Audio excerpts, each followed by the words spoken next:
Welcome to this first afternoon session. So we have 6 speakers in this session. 3 of them will be right here, and 3 of them will be online. And the first speaker is Michael Mayer, who's going to talk remotely. So Michael, the floor is yours.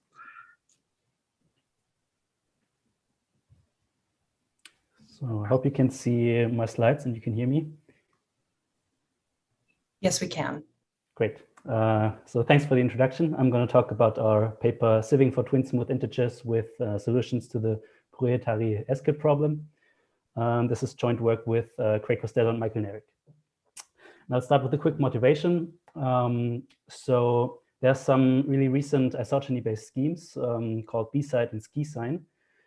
And basically, we were looking for B-side parameters.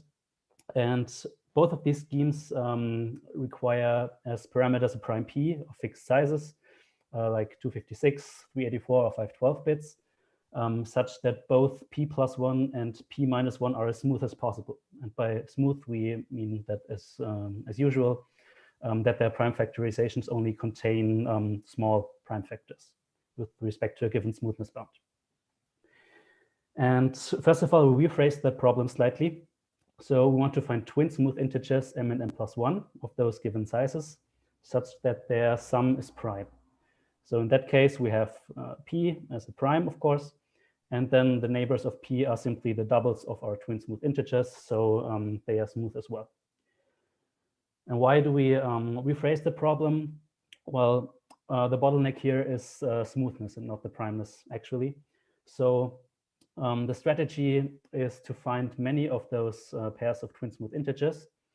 And if we have enough of them, then there's a pretty good chance that we will have some prime sums among them. Okay, so let's have a quick look at how we can find twin smooth integers. In this example, we look at 256-bit numbers with smoothness bound 2 to the 16. And in a naive search, we would simply pick a smooth number m, depicted by this green bar, because it's already chosen to be smooth. And then we check the neighbor m plus 1 for smoothness. So we're hoping for one 256-bit number to be smooth. And heuristically, we can give a rough smoothness probability for this number. And in this case, it's 2 to the minus 70. So it's rather hopeless to find to find twin smooths with this naive search. But there's a better method that was already mentioned in Craig's original B-side paper, and that's to use polynomials of the form x to the n. So for example, we use x to the 4 and x to the 4 minus 1, which splits as x minus 1 times x plus 1 times x squared plus 1. And now the problem is to find values for x such that x minus 1, x plus 1, and x squared plus 1 are smooth simultaneously. So in this case, we would have 3 64-bit numbers and one 128-bit number that have to be smooth simultaneously. And given that that the 256-bit numbers is decomposed into smaller chunks, the smooth probability is much better here in this case. But looking at the details, the bottleneck is to have this larger factor here being smooth. So the idea for our paper was to use fully split polynomials of this form. So for example, for degree 6, we would have 12 values of 43-bit roughly that need to be smooth simultaneously. And for degree 8, it would be 16 numbers of 32 bits that have to be smooth simultaneously. And as we can see, as the degree grows, also the probability of finding twin smooth integers grows. So the main problem now is to find such polynomials that fully split and have difference 1. And we found some nice connection to a number theoretic problem, the Proprietary escape problem or PTE problem. And that is, given a size n and degree k, find distinct multisets of integers a and b such that the sums of these elements are equal, the sums of the squares are equal, and so on, up to the sums of the kth powers of these elements. Okay, so what does this have to do with polynomials? Now we simply define polynomials like this, where the ai and bi are elements of these PTE solutions. And then there's a theorem that tells us that if we have a solution of size n and degree n minus 1, then the difference of these polynomials is a constant. So this is almost what we wanted to have. So we wanted to have difference 1 but also theory tells us that we won't get that. But still, we can now divide by this constant c, and we will have polynomials of difference 1, with the slight inconvenience that they will not always have integer values. So here's a quick example of size 6, which gives rise to these two polynomials. And the constant in this case is 14400. And now the problem of finding twin smooth integers becomes the problem of finding values of x such that these 9 values here are smooth simultaneously. Just a quick example of what we found with this example here. Here's an input value u that we used, and the smoothness bound is 2 to the 15. And when we plug in u for these polynomials here, then all these 9 factors here are b smooth, so 2 to the 15 smooth. And additionally, the polynomial values are divisible by c, so we can divide by c, and we'll end up with integer twin smooths m and m plus 1 here. Now we can check the sum here, would be this number. In this case, it is prime. And by construction, also the neighbors p plus 1 and p minus 1 are 2 to the 15 smooth. And here's the prime factorization. So this would be a really nice example for a prime that we could use in B-side. And just a quick wrap up for contributions. We designed an efficient PTE saving algorithm for finding such twin smooth integers. We can check with many PTE solutions simultaneously. And the best results are for the first level 2 to the 15 smooth neighbors, where the best previous results had 2 to the 19 smoothness. So for B-side, this would be roughly a speed up of factor 4. And then for level 2, we would have 2 to the 21 smooth neighbors. And for the largest level, we would have primes with 2 to the 28 smooth neighbors, where there were no examples for these levels in the previous literature. And for more details, feel free to check out Craig's talk on YouTube or a paper. Yeah, thanks for your attention, and I'm happy to answer questions.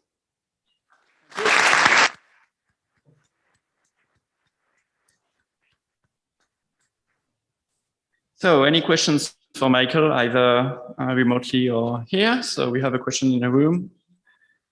Okay, is this on? Yeah. So thanks, Michael, for your talk. So I had one question. So trying, like, a natural way to trying to extend this using this PTE, I guess, would be looking for PTE solutions which are not integers, but are like, let's say, in a small number field, in a small extension. Mm-hmm. And I was wondering if you have looked into this and if there is any hope to like find more PTE solutions and then try to like sieve over a number field to find more twin smooth integers.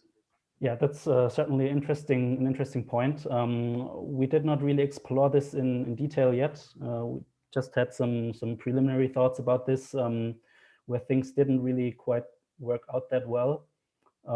Yeah, but it's definitely an interesting point and some nice extension to explore here.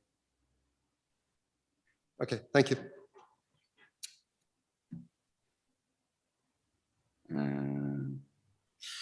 So we have a question on Zulip.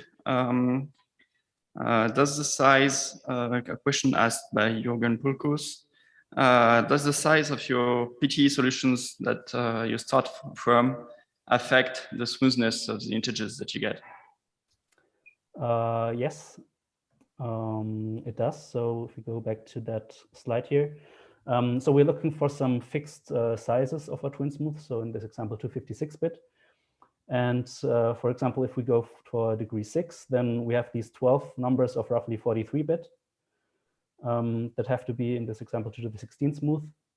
But if we scale that up to degree 8, then we only have 60 numbers of 32 bits each. And here the probability is much better. So in general, we're better to go for a larger degree. But on the other hand, if we increase the degree, then this shrinks the search space that we have available. So for the 256-bit level, the sweet spot turned out to be degree 6 in our searches. But for larger levels, yeah, larger degrees are better, definitely. Okay, thank you. Any other question? Maybe another one, Zulip, I don't know. No, there's no other question. So let's thank the speaker again.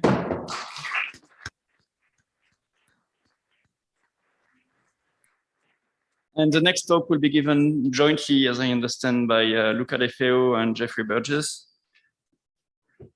And the title is, so is it the delayed encryption? Thank you. My laptop died, so. Sorry about that.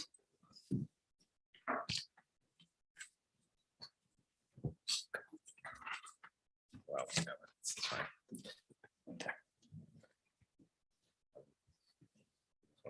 No, nothing else. Cool.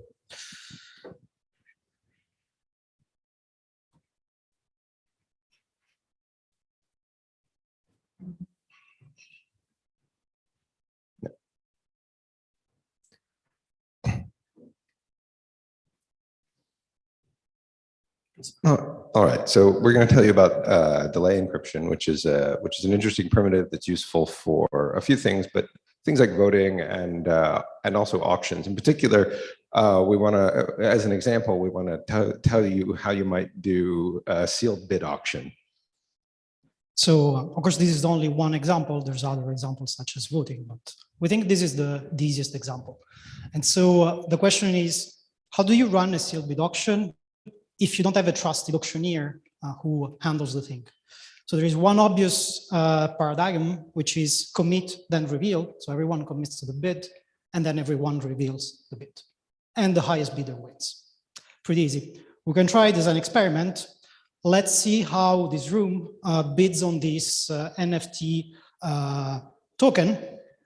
I'm sure everyone in this room is excited to bid on this item. So we're going to do it in two phases. First, everyone in the room bids. So please, gentlemen, show your bids. Commitments to the bids, anyway. Yeah, your commitments. Well, wow. I wish people on Zoom could see this. Like the whole room is bidding. Like there's like 50 bids. Okay, now the next phase is let's open the commitments. So what's behind this SHA stuff? I'll start, and here's my offer. I'm gonna bid 1 million ISCR coins. Now your turn. Show your commitments. Show your bids. Wait. I said show your bids. Come on, guys. No one want to show the bids? So if I'm the only one showing, am I gonna win it? So what happens, let's say we had wanted to play a second bidder auction where the highest bidder wins, but he only plays the price of the second highest bid. How do I know my price? Am I gonna be mad because no one showed the commitments? So I think this clearly shows that there is a problem. And like now think if this was voting where it's really important that everyone opens the commitments. So what's the solution? Here we have a problem with this commit then reveal paradigm, which is what happens if some people do not open the commitments in the end? So go with the solution, Jeff. All right, so the natural thing to do is to, instead of having commit and reveal, we encrypt and we have some way of decrypting all of the bits. Okay, now, how do we do this encryption? Well, we know one way to encrypt and only be able to decrypt later. It's to use identity-based encryption, which has this kind of separate extract phase. So we have some identity. In this case, it will be something about the auction, and then we push this through an extract. So obviously the question with this is, okay, fair idea, we encrypt to the auction. The auction is an identity in an IB scheme, we encrypt to it. Who does the decryption? We don't want a central authority, so we have no one to run this decryption. So we can try and do this in more than one way. Solution number one, of course, is threshold decryption. Actually, even since there are these two phases in decryption where you first extract the secret key, what we really want is threshold extraction. This way, we only run the extraction, so we only get the secret key to decrypt when everyone agrees. And if there is a disagreement, if someone disagrees, we will get no secret key at all, so all the bits will remain secret. So this seems to be a first solution. The second solution is to use a sort of time-locked encryption, where we don't need agreement. We just have an encryption that after some while we reveal the secret key that lets us open the bits. And so this is what we're going to talk today. All right, so just the simplest kind of IBE is Bona Franklin. Essentially, the way you think of it is that the symmetric, it's something like a chem. The symmetric key that we extract is swaps these two secret scalars that are involved. One of the secret scalars is this master secret key, and the other one is something ephemeral for that particular ciphertext. So what we need to do if we want to make this, get this delay encryption property out of this, what we need to do is make the extract phase into a delay have delay properties. So the way we do this is with isogenies, and so we replace the master secret key with a public isogeny, and the thing that controls when the identity of the auction becoming available determines when the delay starts. Yeah, and this is of course building over previous isogeny-based delay protocols, such as the delay function that was presented at AsiaCrypt 2019. Here we are getting just a broader picture of all the zoo of delay protocols. So the analogy between delay encryption and IBE runs even deeper than it seems at first sight.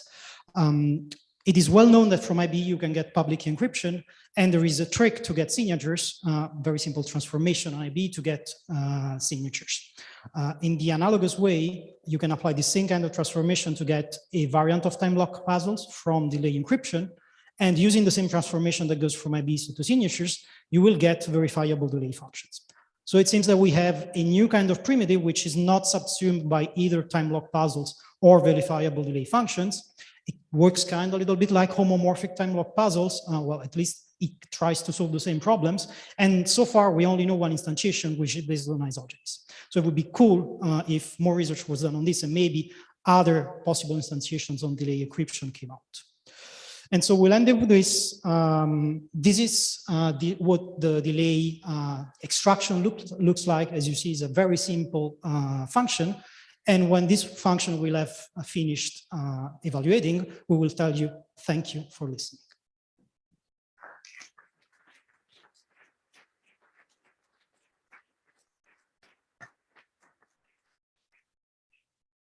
Thank you. So I think we have time for one quick, I think we have time for one quick question. Is there any question in the room? I don't think there was one on Zoom. No, there's none. Yeah, okay. Can you briefly comment on the data requirements of the data requirements you said? Storage. So yeah, there is this thing that has been discussed for a while, this storage thing, which is really the nasty point about delay, these isogeny-based delay functions. You see in this code, there is a alpha index I, alpha sub I parameter. You need one of these alphas for each curve that you need to store. So if your delay is 1 million iteration of this thing, you have 1 million alphas to store.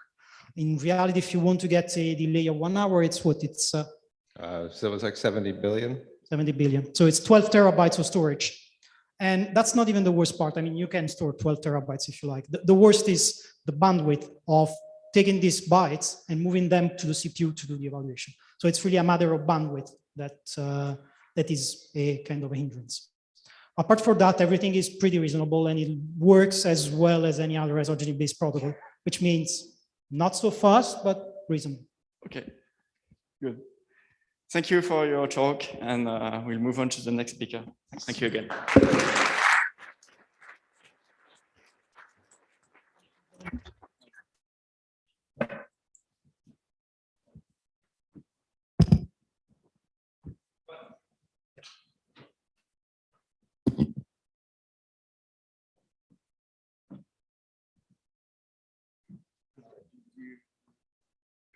Next speaker is the young Lee.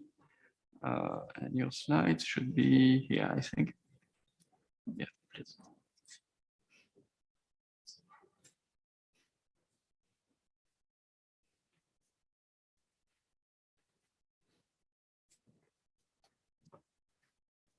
Okay, good afternoon. I'll be talking about this work on 2 to the n over 2 time algorithm for square root n approx SVP and HSVP.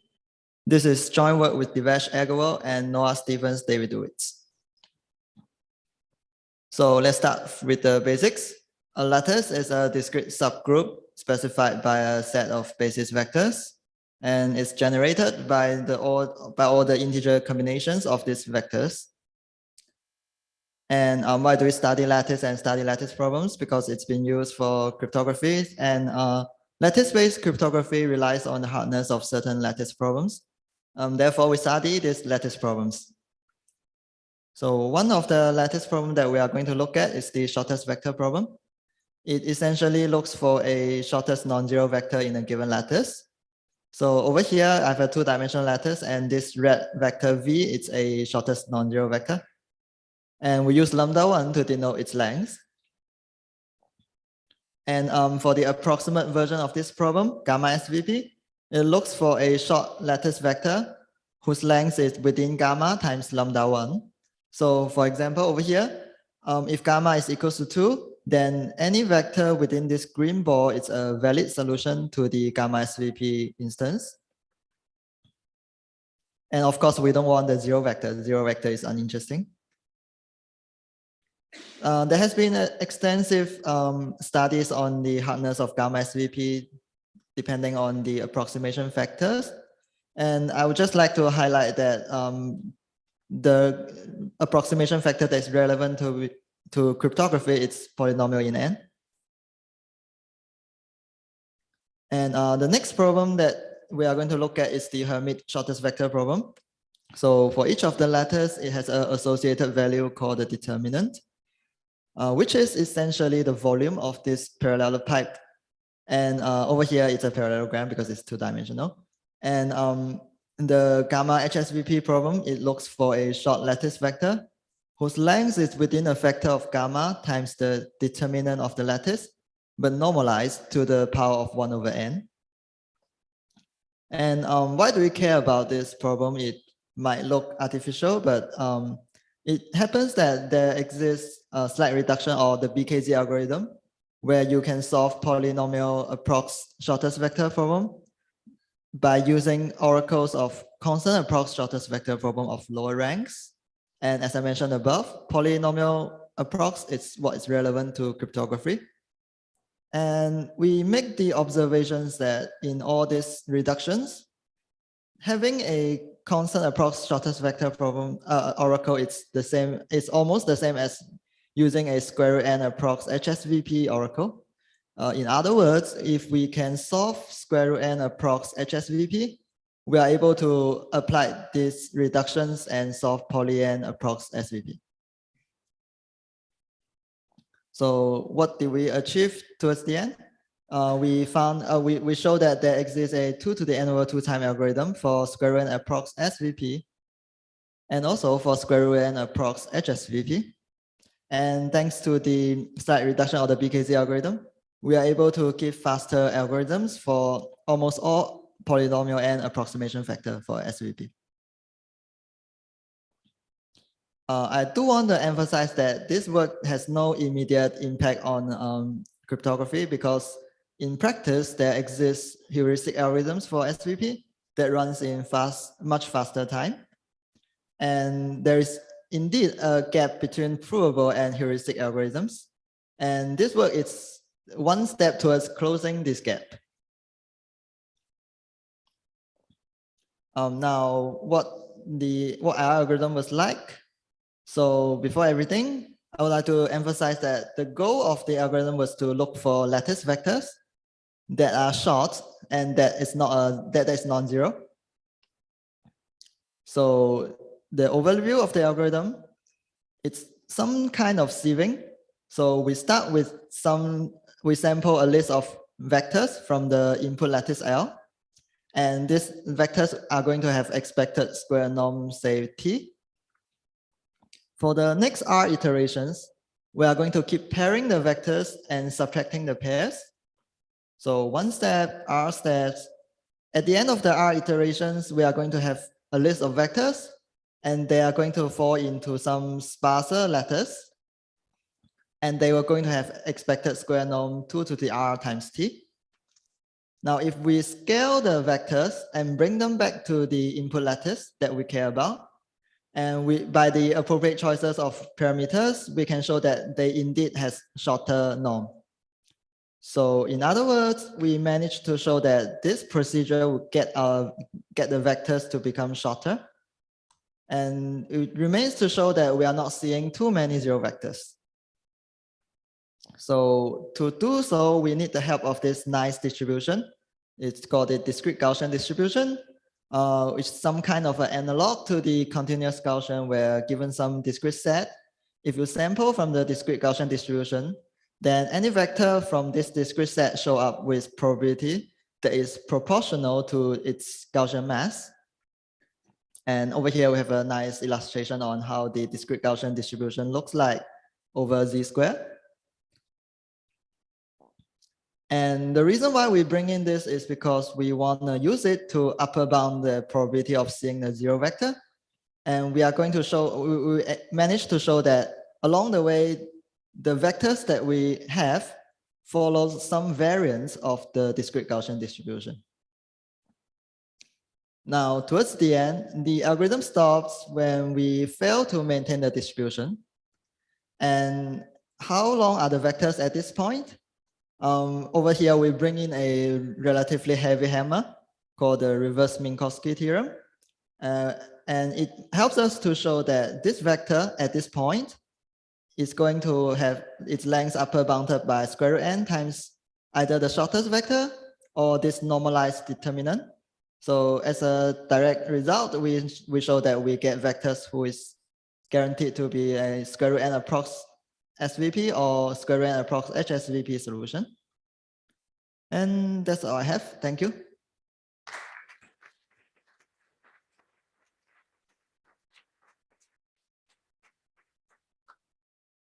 I'm afraid we have only one mic. Is there any question in the room? Yes, please.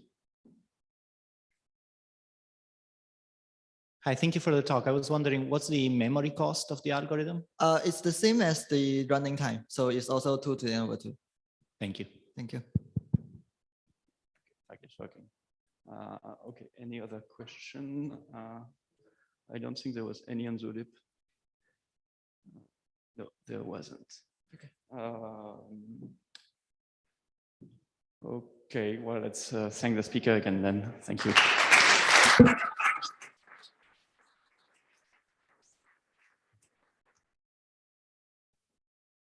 Okay, and then next talk is going to be given online by Shishilai, I think.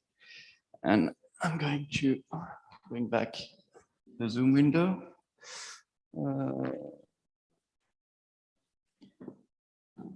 Okay, there we go.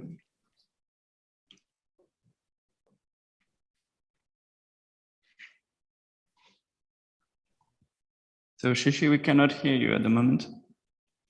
Okay. Ah, okay, good. Okay. Can you put? Yeah. Yes, I can start. Can you go full screen? Yeah.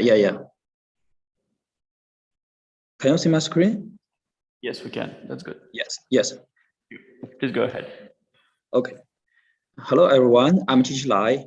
The title of our paper is New Lattice Two-Stage Sampling Technique and its application to functional encryption. This is a joint work with Feng Hao and Zhe Dong. The outline of this presentation consists of two main parts, background and our contribution. First, let us focus on the background part. When considering the scenario of circular massive transmission, taking a functional encryption, for example, we always assume an authority who will generate MPK for two parties. And then the sender can use MPK to encrypt the message and send the ciphertext to the receiver.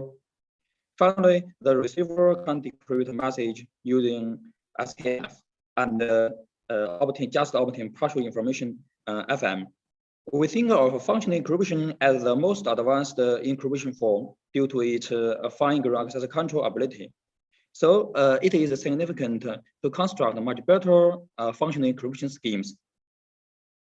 Next, we recall the syntax of functional encryption. First, the syntax algorithm output MPK and MSK.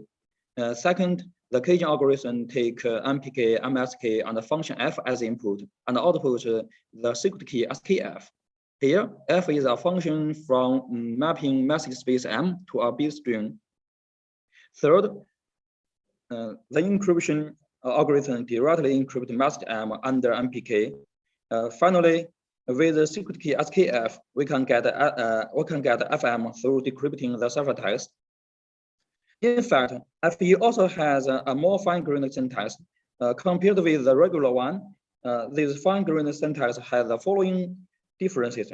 First, the function f has two different parts, p and g, where p acts as a predict, whose output is 0 or 1, and g is a function of message. Second, the message M also has two parts, x and u, where x is viewed as the index, and u the real message load. For decryption, the decryptor gets GU if px equals 1 and button otherwise. And it is easy to verify that those two syntaxes are equivalent, and all people will adopt this fine-grained one. And next, we recall the security definition of FE schemes. Generally, in a security for FE, after obtaining MPK from the challenger, the adversary conduct key extraction and challenge queries in an adaptive way. Finally, the adversary would output some information on the challenge ciphertext. In this paper, we might consider two settings of FE, private index and public index. Next, we recall private index setting due to the time limit, and the public index setting is deferred to a paper. According to the above statements about private index setting, the function class of FE is generally denoted as P times G. Notice that after a careful consideration, it is sufficient for us to just focus on an important subclass, P times I, where I is the identity function. Furthermore, for security, we can consider two types, SIM-based and AND-based. For the case of a private input, we prefer to SIM-based security, as it gives much more security guarantee. Next, we introduce the current state of art on SIM-FE. As we know, the previous works have given many results on SIM-FE. In particular, BSW and AGVW have proposed two lower bounds on the construction of SIM-FE for post-challenge query and server size respectively. So we can conclude for single challenge message case, there is no poly SIM-FE. Then GVW, GKPV, AR, Agorova, AV also propose different SIM-FE, but all those constructions are still not satisfied for both security and efficiency. So we want to ask, it is possible to further promote the security and efficiency, making SIM-FE to approach the existing lower bound. This is a detailed case of current state of art on SIM-FE. So this derives the first main question of this paper. Is it possible to construct much better SIM-based FE? Next, we start to introduce a contribution in this paper. The first is a main technique contribution on new lattice two-stage sampling, which is believed to be independent interest and may be used in other lattice-based cryptography. In order to explain a new sampling process more naturally, let us first recall the existing lattice sampling technique. The first is GPV sampling. GPV says that we can sample the tuple matrix A vector U vector Y in two statistical closed way. This means that given a random matrix A, we can not only first sample vector u and then sample vector y from the discrete Gaussian distribution over lattice. But also first sample vector y from a discrete Gaussian distribution over integers, and then multiply it to matrix A from the right hand side. The second is the ABB sampling. ABB says that given a short vector R, the GPP sampling algorithm still works. We also noted that this matrix R must be given in the beginning, which will affect the achieved security to be selective. So we consider a question: how to delay the usage of matrix R? This will help us to achieve much better security. In this paper, we find the usage of matrix R can be delayed in the following way. In particular, in stage one, we first choose matrix A vector U according from the corresponding distributions, and then compute vector U. Then in stage two, given certain small matrix R,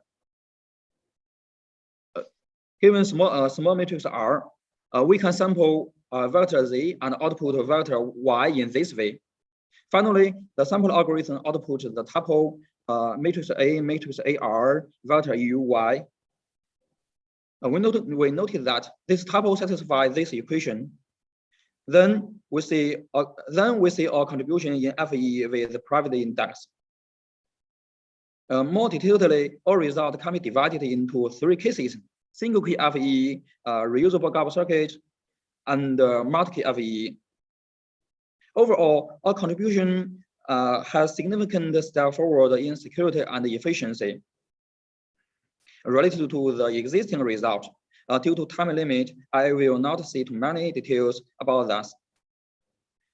From above all, we indeed obtain the significant significant progress in SIMFE, and our result is quite approached the existing lower bound in security and efficiency.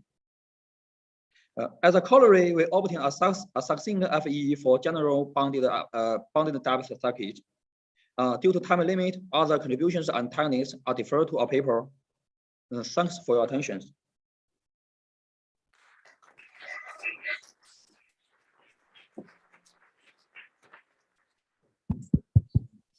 Okay, thank you for your talk. Any questions in the room? No.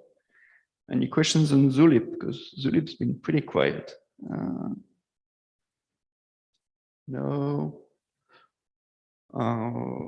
Okay, well, to be honest, I don't have any question either, so I think we're going to move on to the next talk. So let's thank the speaker again. Thank you.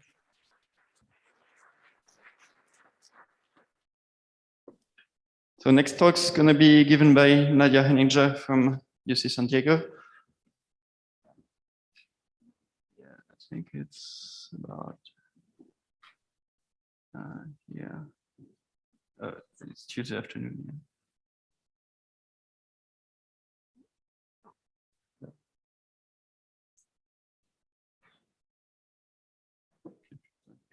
That'll be.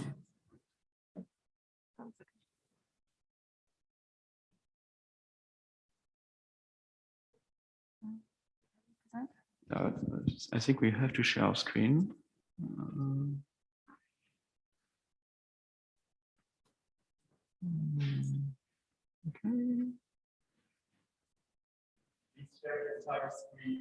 Okay. Okay.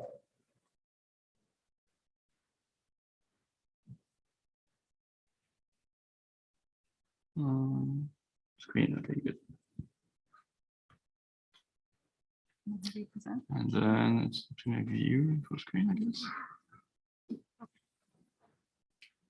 Okay.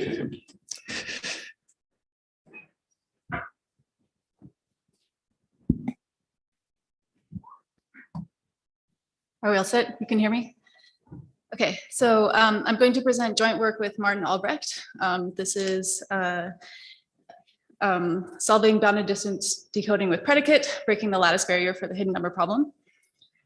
So to put us all on the same page for the problem we're trying to solve, this is I guess, my personal view of the hidden number problem.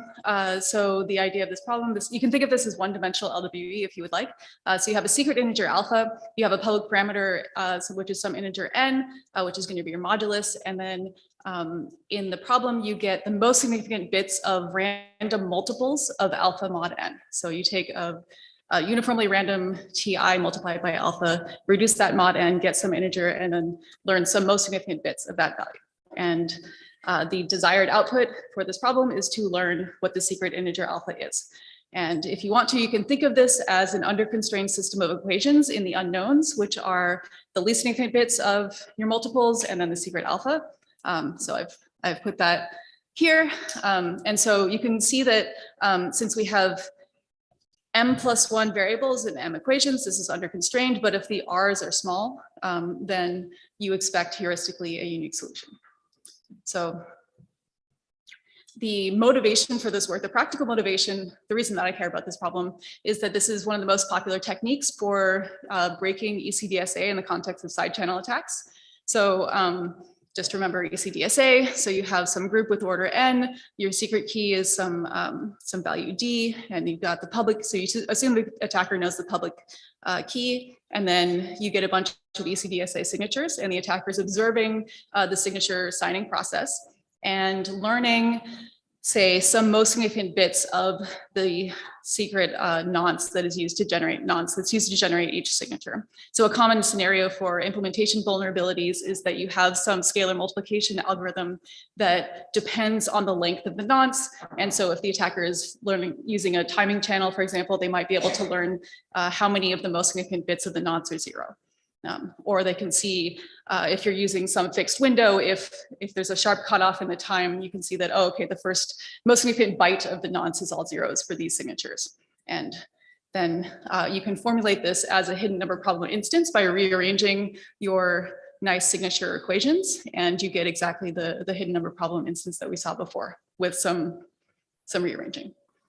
So that's why we care about this in practice. The sort of easiest way to solve this, and the one that's used most often for practical papers, is to consider this as a lattice problem. And this works something as follows. So we have our input problem here and unknowns, and we construct a lattice basis that looks something like this.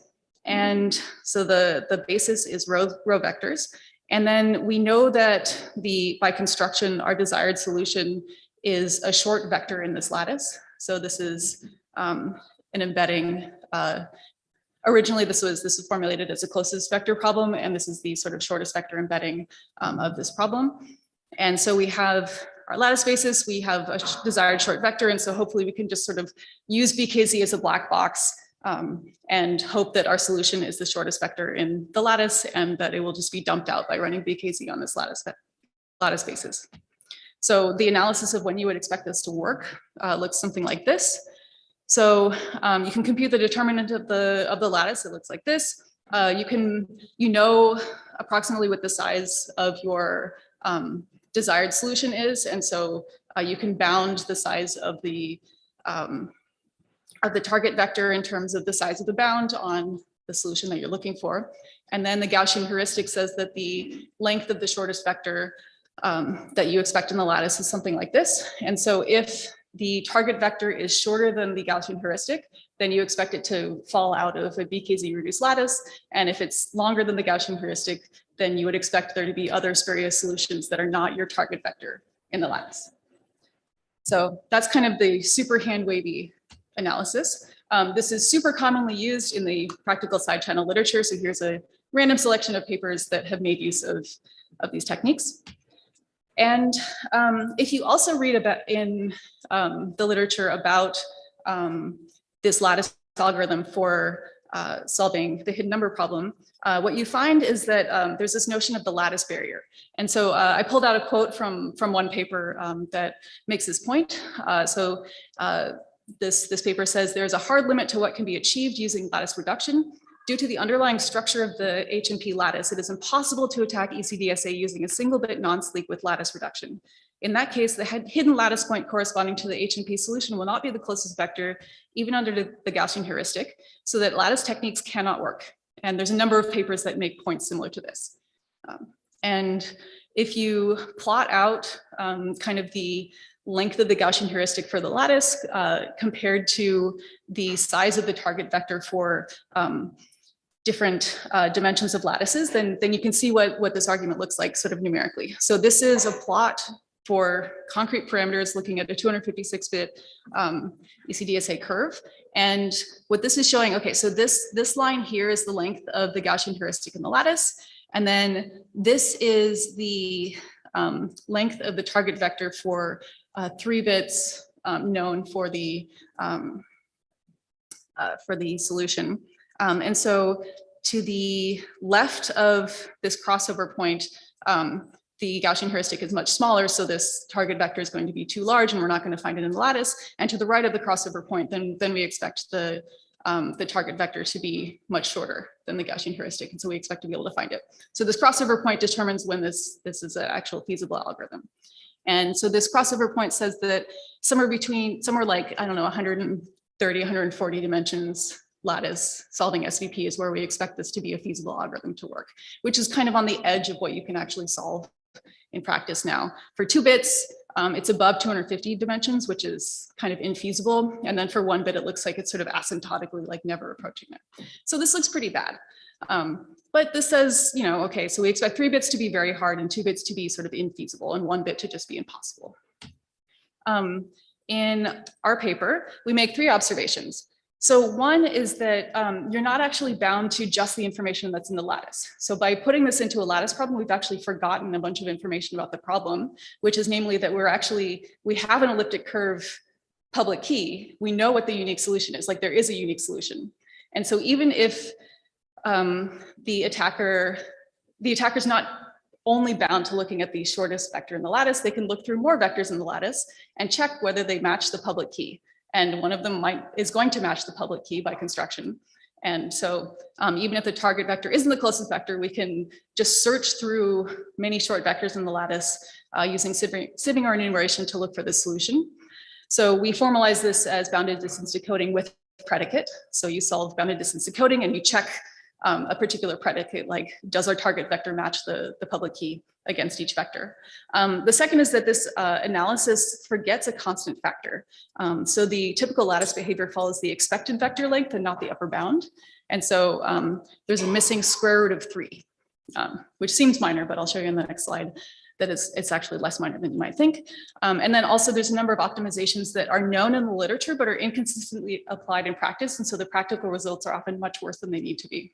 And in particular, in order to get these techniques to work, you have to apply all of them. So we go through them. If you put in the missing square root of 3 into this plot, the lattice dimensions actually become much more tractable. So a 3-bit bias is actually completely feasible. It's less than 100 dimensions, and that's quite easy. 2-bit bias is on the edge of being feasible, and 1 bits, you can see there's a crossover point, probably not feasible. So we experimentally confirmed this. So this is the last slide. So the summary of our results, we can solve hidden number problem with fewer samples than reported in the literature. And this is quite useful in the context of side channel attacks where it can be very expensive to collect many samples. The hidden number problem with 2-bit bias and a 256-bit curve should be solvable with lattices. We're working on it. There's some memory leaks that are keeping us from being able to do this computation. As a side benefit, if you would like to solve this, there's a graceful approach to solving the hidden number problem with errors. It was believed that lattices couldn't deal with this well.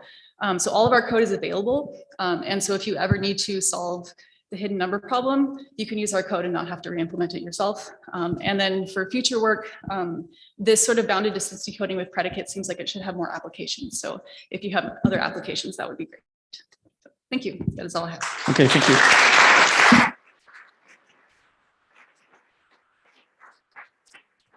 So very quickly, do we have a question in the room?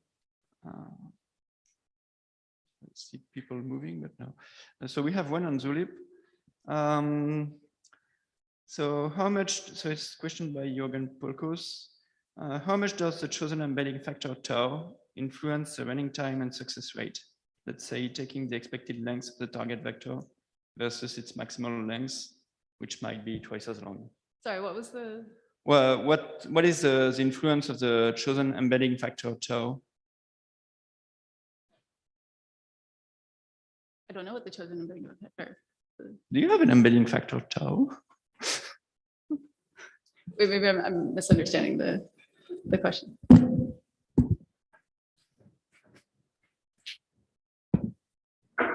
Like just the ratio? Yeah.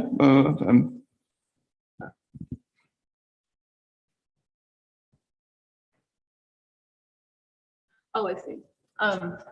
Yeah, so if the target vector is much shorter than or it is much longer than what you're looking for, then you might have to search through exponentially many vectors. Yeah, I think perhaps it would be good to make the question more precise and then yeah, look into it I'll look later at on. Okay. Well, thanks, Nadia, again.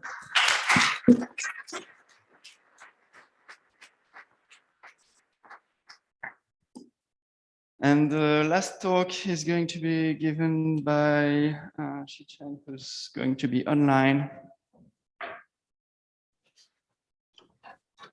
Okay, thank you. Can you hear me? Yes, we can hear you. Can you go full screen, please? Yeah, I share my screen. You can see my screen, right? Yeah, okay, perfect. Thank Please go you. ahead.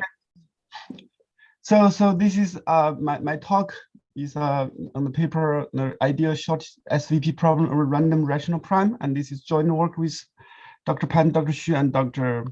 Wedley.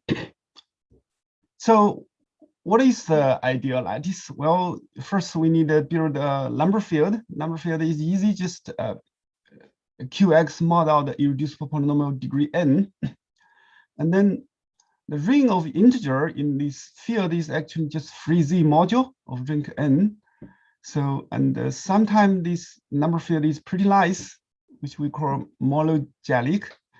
That means there exists integer, there exists an integer alpha, which basically means that the ring of integer have a power base. And also the idea in the ring is also a free Z module of ring n. So because those are free Z modules, so it is possible to we can try to embed them into a lattice. And so this is what the ideal lattice looks like. If you want to like put them in a concrete form. So here I'm using this coefficient embedding. So if the idea is principal, then in this example, you mod x to the n plus 1, where this n is power of 2. Then for the principal idea is just so-called anti-cyclic matrix. So you do a cyclic rotation of your vector, but you just change the sign for the first number, and so that give you this the principal idea. And a general idea can be generated as a OL module by an integer and a polynomial. So you need to add this multiple of m, multiple of m. And the prime idea, basically, your m has to be a prime number, and your gx has to divide the x to m plus 1 over fp. So that is a prime idea. A prime idea is also a maximum idea. So basically, you put them together, it forms something called arithmetic curve, and it will cover the ring of integer. The ring of rational integer, so basically Z. So here that you have a prime, and sometimes there are two. In this case, the line is a tangent, so you have something like p1 square and p2 square. So in this case, this p we call this prime ramified prime. So, but then we don't need to worry too much about ramified prime because there are only finite many. And then sometimes there are, like in this case, 4 prime idea upper scale. So and then there are also would be the case that there are only two, and then they have an extension. So that's why I use a larger point. So this prime idea is the focus of our research, which we find that those prime idea are actually have a very easy SVP problems. The reason they have a very easy problem essentially because they are bigger. So they have so you can find a non-trivial decomposition group.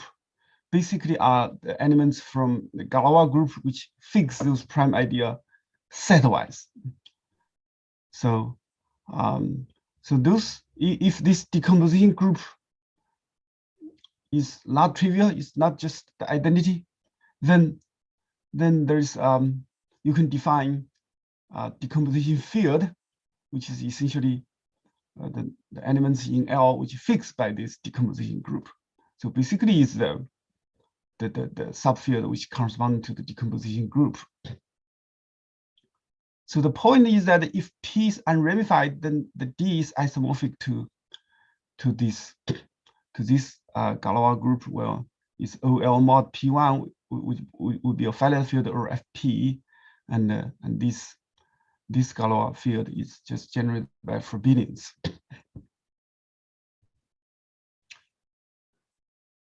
So more precisely, we look at this picture that we want to find a shortest vector in this P, but then there is another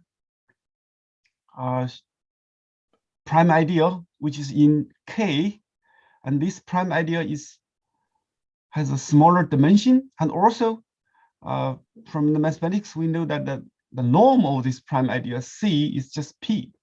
So basically, our algorithm is that rather than find a shortest vector in P, we can just find the shortest vector in C. This a third dimension and has smaller norm, so allow you to find a very short vector. And this is our main theorem. That basically says that if you want to find the shortest vector in P, you can just solve shortest vector in C, and this gives you a solution to the Hermite SVP problem. You suffer a little bit of this factor, but this factor actually is not so big. And we apply this idea on the power of 2 cyclotomic field. For power of 2 cyclotomic field, everything has been figured out, that all these subfield and subgroup. So you have this kind of structure, this kind of correspondence, and so that's allow us to. So essentially, that for every prime, rational prime congruent to 8 mod plus minus 3, that you don't need to solve SVP on the dimension n. Lattice, you just need to solve on dimension 2, so which is very easy. So basically, for half of the rational prime, the problem is essentially very easy. And for remain prime, and the other half, the dimension is just 4, which is again not hard. So not hard.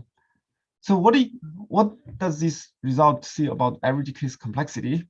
Well, if you select your prime idea by like select the rational prime first, and then find the prime idea upstairs, then the average case SVP problem is very easy actually. But on the other hand, if you select the prime idea from the norm with a bounded norm, then our result will not apply. So of course the main problem would be that what is the worst case hardness for the prime idea SVPE? That's for even for the power of 2 cyclotomic field is open, and that's all for me. Thank you. Thank you for your talk.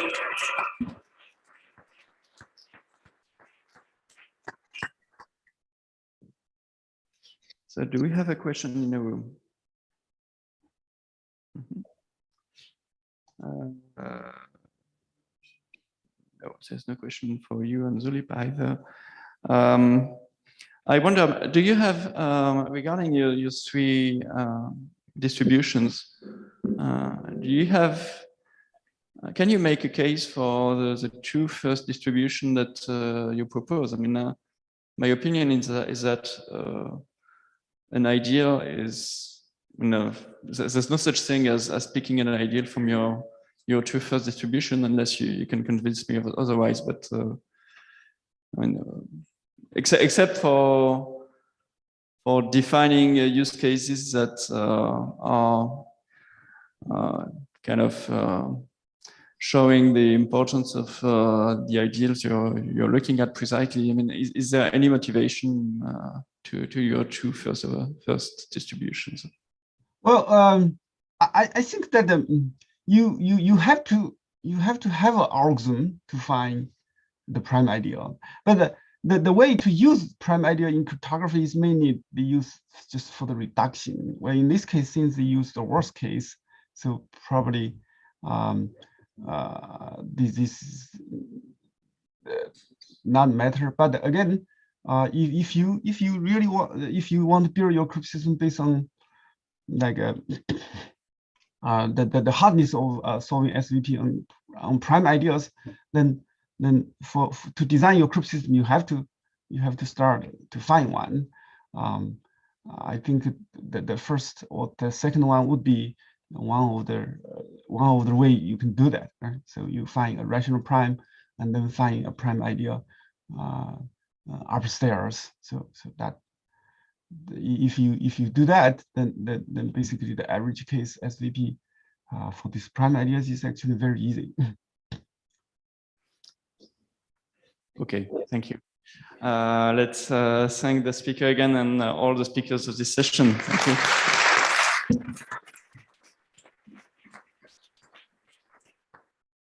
So we now have a coffee break and we convene.